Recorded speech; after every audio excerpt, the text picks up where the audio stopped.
청구인 측에게 네.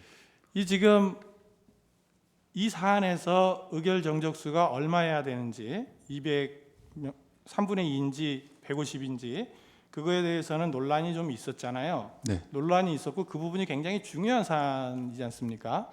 그게 어떻게 되냐에 따라서 이게 가결이 되느냐 부결이 되느냐 하는 중요한 사안입니다. 어떻게 보면 그게 의석 수와 관련도 있고 그렇다면 그 부분을 왜 안건으로 먼저 처리를 했어야 되는 게 아닌가 하는 생각이 들어요. 그 부분을 한번 논의해 봅시다. 우리가 그럴 수는 없었나요?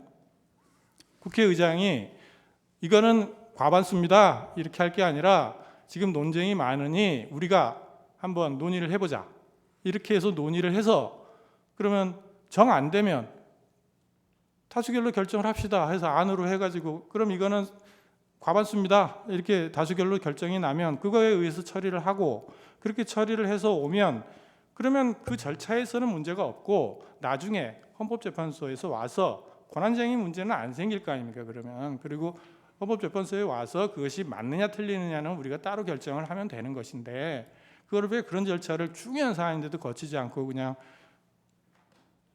국회의장이 그냥 결정을 해버렸을까요?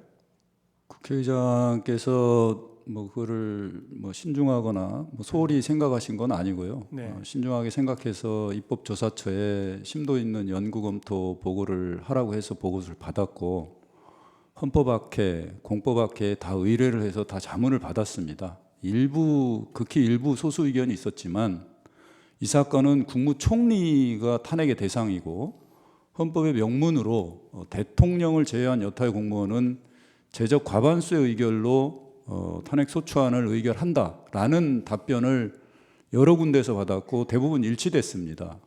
근데 뭐 지방님께서도 아시겠지만 그 당시 그 총리에 대한 탄핵 소추라든가 이런 정치적인 상황이 굉장히 혼란스러웠기 때문에 그걸 갖고 재판관님께서 말하듯이 그거를 논쟁의 대상으로 삼아서 국회에서 그걸 다시 논의할 수 있는 여건은 아니었다고 저는 생각이 되고요.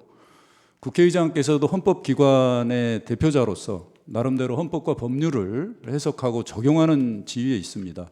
그렇기 때문에 당연히 본인도 아주 신중하게 헌법의 취지나 명문 규정을 최대한 깊이 있게 검토해서 본인이 판단에 따라서 내린 결론이고 그게 국회의장의 권한 범위 내에 있는 행위다. 그리고 명백히 헌법과 법률에 위배되는 사항이 아니다라고 생각이 됩니다. 네, 이상입니다.